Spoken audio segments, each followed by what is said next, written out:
Magandang araw, Pilipinas. Patuloy ang clearing operation sa mga lugar na nasalanta ng Bagyong Basyang. Patuloy din ang verification sa 12 katao na napaulat na nasawi.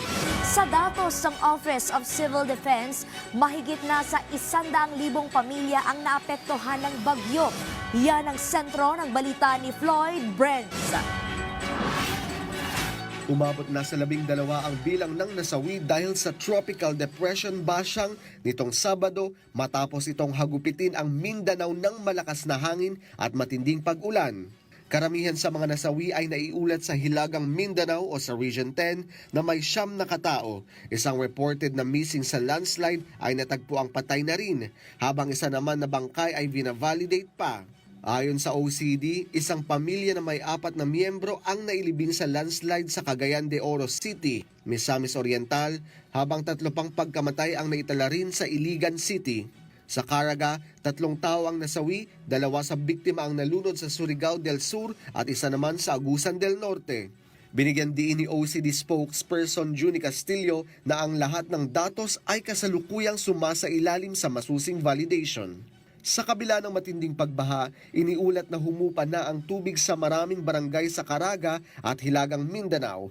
30 barangay na dati binaha ay iniulat na bumaba na ang tubig.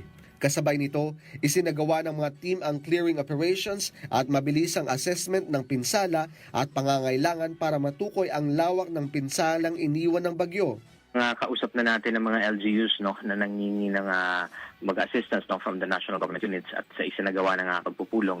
Una na dito siyempre yung Iligan City, kasi nga po para doon sa mga kababayan natin na apektado doon ng mga lawakang pagbaha.